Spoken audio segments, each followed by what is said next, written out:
Welcome to new TV Telugu. ఇప్పుడు AP top 10 చూద్దాం. అవసరాలకు అనుగుణంగా ఇసుకను అందుబాటులో ఉంచేలా చర్యలు తీసుకోవాలని జిల్లా కలెక్టర్ అన్సారియా పేర్కొన్నారు.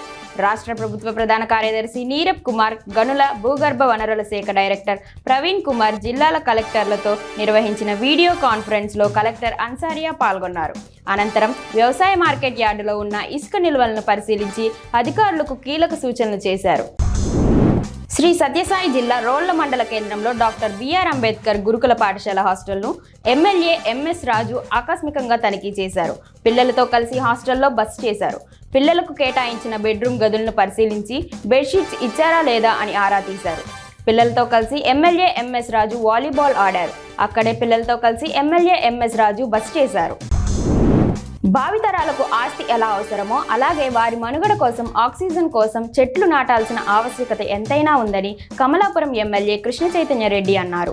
కడప లలిత గుడి వద్ద కార్పొరేషన్ ఆధ్వర్యంలో మొక్కలు నాటే కార్యక్రమానికి ఎమ్మెల్యేలు కృష్ణ చైతన్య రెడ్డి, మాధవి, జిల్లా టీడీపీ అధ్యక్షుడు శ్రీనివాసరెడ్డి హాజరయ్యారు. ఎమ్మెల్యే చైతన్య రెడ్డి మాట్లాడుతూ అమ్మ పేరిట మొక్కలు నాటడం ఆనందంగా ఉందన్నారు. విజయనగరం పార్లమెంటు నియోజకవర్గ అభివృద్ధికి కృషి చేస్తానని ఎంపీ కలిశెట్టి అప్పలనాయుడు అన్నారు. పార్లమెంటు సమావేశాల అనంతరం జిల్లాకు విచ్చేసిన ఎంపీకి టీడీపీ కూటమి నాయకులు ఘనస్వాగతం పలికారు.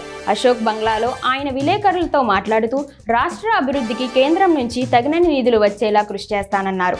సీఎం చంద్రబాబు, మాజీ మంత్రి అశోక్ గణపతిరాజు అడుగుజాడల్లో పయనిస్తానని చెప్పారు. వైఎస్ఆర్ జిల్లా పర్యటనలో ఉన్న మాజీ సీఎం జగన్ కు ఊహించని అనుభవం ఎదురైంది. కడప రిమ్స్ ఆసుపత్రిలో పార్టీ కార్యకర్తలను నిన్న పరామర్శించేందుకు వెళ్లిన ఆయన మీదకు ఓ వ్యక్తి దూసుకొచ్చాడు. వెంటనే భద్రతా సిబ్బంది అప్రమత్తమై అతన్ని అడ్డుకొని పక్కకు తీసుకువెళ్లారు. జగన్ తో కలిసి సెల్ఫీ తీసుకునేందుకు తాను వచ్చానని, దాడి చేసేందుకు కాదని సదరు వ్యక్తి తెలిపారు. దీనికి సంబంధించిన వీడియో నెట్టింటా వైరల్ అవుతోంది. కర్నూలు పార్లమెంటు సభ్యుడిగా గెలుపొంది ఢిల్లీలో ప్రమాణ స్వీకారం చేసి కర్నూలుకు విచ్చేసిన ఎంపీ నాగరాజుకి పంచలింగాల టోల్గేట్ వద్ద కూటమి నాయకులు, కార్యకర్తలు హాజరై ఘనస్వాగతం పలికారు. ఎంపీ నాగరాజు మాట్లాడుతూ కర్నూలు పార్లమెంట్ అభివృద్ధికి శక్తి వంచన లేకుండా కృషి చేస్తానని హామీ ఇచ్చారు. కార్యకర్తల అభీష్టం మేరకు పనిచేసి పార్టీ అభివృద్ధికి తోడ్పడతానన్నారు. ప్రజలకు మేలు చేసిన కొన్ని వ్యవస్థాపరమైన లోపాలతోనే తాము ఓడిపోయామని మాజీ ఎమ్మెల్యే కరణం ధర్మశ్రీ అన్నారు. చోడవరంలో మీడియాతో మాట్లాడారు. బిఎన్ రోడ్డు నిర్మాణం కోసం గత 3 ఏళ్లుగా యుద్ధం చేసినప్పటికీ పూర్తి చేయలేకపోయానన్నారు. కూటమి ప్రభుత్వం వచ్చాక వైసీపీ కార్యకర్తలపై దాడులు పెరిగిపోయాయన్నారు. కక్ష సాధింపుకు పాల్పడుతున్నారన్నారు. నర్సీపట్నం నియోజకవర్గ పరిధిలో గల గ్రామాల్లోని వైఎస్ఆర్ జయంతి వేడుకలను ఘనంగా నిర్వహించాలని నర్సీపట్నం మాజీ ఎమ్మెల్యే పెట్ల ఉమాశంకర్ గణేష్ నర్సీపట్నంలో విజ్ఞప్తి చేశారు. ఈ నెల 8వ తేదీన ప్రతి గ్రామంలోనూ వైఎస్ఆర్ విగ్రహాలకి పూలమాలలు వేసి నివాళులు అర్పించాలని సూచించారు. అలాగే సామాజిక సేవా కార్యక్రమాలను చేపట్టాలని పార్టీ శ్రేణులకు ఆయన విజ్ఞప్తి చేశారు. తిరుపతి టీడీఆర్ బాండ్ల అవినీతి లెక్కలు, మాస్టర్ ప్లాన్ రోడ్ల మాయాజాలం నిగ్గు తేల్చాలని తిరుపతిలో బీజేపీ నేత నవీన్ కుమార్ రెడ్డి రాష్ట్ర ప్రభుత్వానికి విజ్ఞప్తి చేశారు.